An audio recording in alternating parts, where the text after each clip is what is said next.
Papalit ni Department of Public Works and Highway Secretary Hermeneses Sebdani Jr. sa mga kontratistang bahagi ng Zona Phase 2 Halsema Road Rehabilitation Project na di pumasa sa kukulang quality standards na pinatutupad ng kanilang tanggapan. Ayon sa kalihim, pansamantala ding ititigil ang anumang pagsasaayos sa mga concrete pavements hanggang hindi natatapos ang pagbabakbak ng nasabing lansangan.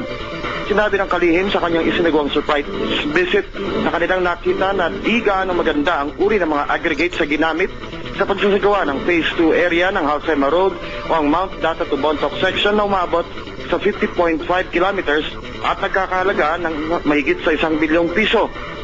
Alamin din ng kalihim kung ano ang dahilan kung bakit di binantayan ng gusto ng mga naitalagang project supervisors ang iba't ibang bahagi ng Phase 2 ng Halsema Road project na kung saan itinuturing ng kalihim ang mga ito bilang spiritually present subalit physically absent. Iginit pa ni Sebdani na maging ang subsectioning ng mga proyekto dito ay di napapayagan pa upang maiwasan ang bagsak na kalidad ng paggawa sa bahaging ito ng Halsema Road. Mula sa lungsod ng Baguio at para sa National Broadcasting Network, Jonathan Llanes ang inyong tagapagatid, Balita.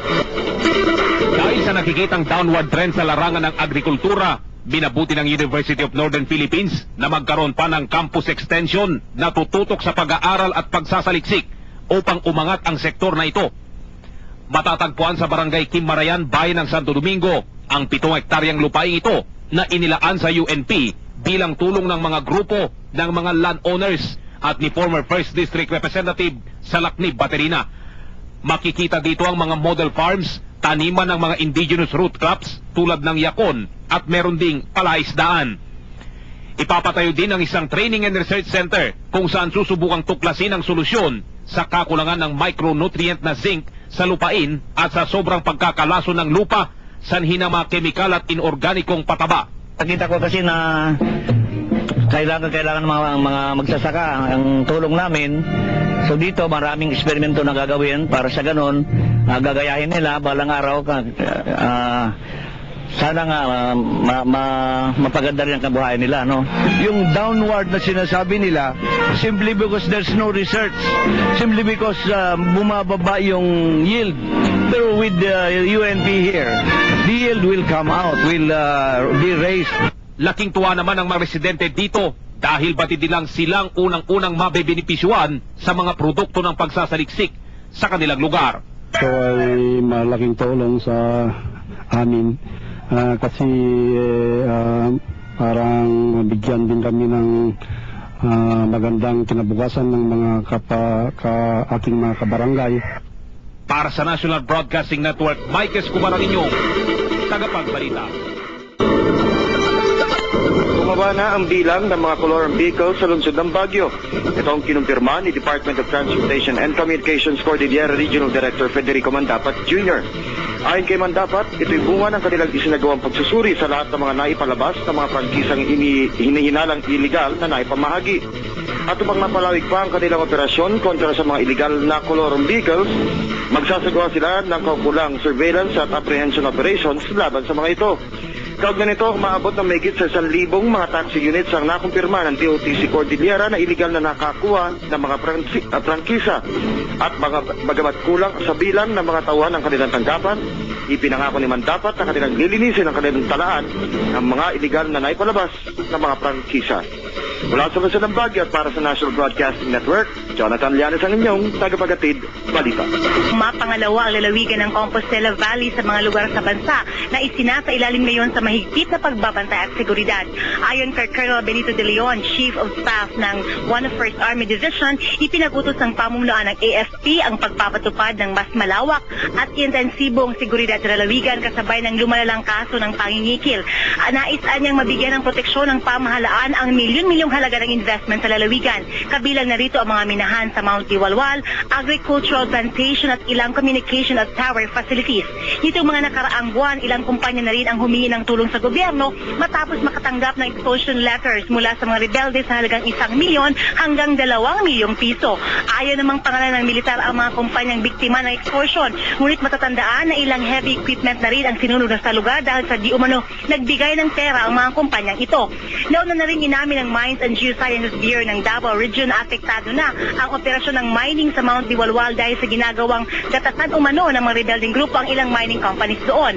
Sa ngayon, handa na ang Eastern Mindanao Command upang harapin ang hamon na ito at tiyakin ang tahimik at maunlad na operasyon ng mga kumpanya. Ang Congal ay tinuturing na basket resources ng Mindanao dahil sa yaman ng natural resources nito na nagbibigay ng malaking kita sa kaban ng bansa. Para sa National Broadcasting Network, Ethel Cantor Constantino ang inyong tagapagbalita. Marami na ang nakikinabang sa GSIS eCard Plus.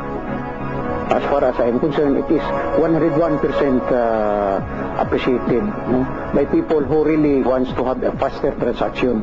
Magpa-enroll kayo, kumuha kayo ng eCard Plus para matanggap mo ang iyong pensyon sa lalong na madaling panahon. This will be very convenient for all of us who are abroad. Sa GSIS eCard Plus, ang sarap ng buhay.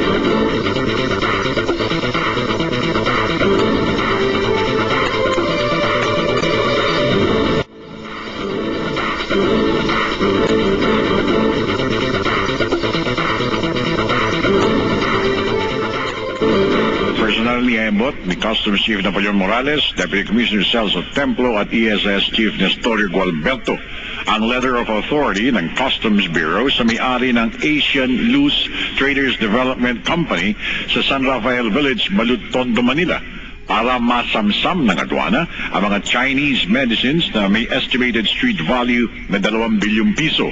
Ang nasabi mga Chinese medicines ay nakalagay sa isang malalaki o rather malalaking gusali na kung titignan mo sa labas ay mga condominiums, ngunit na mabuksan ay bumulaga ang mga warehouses na pinagdalagyan ng mga kargamento.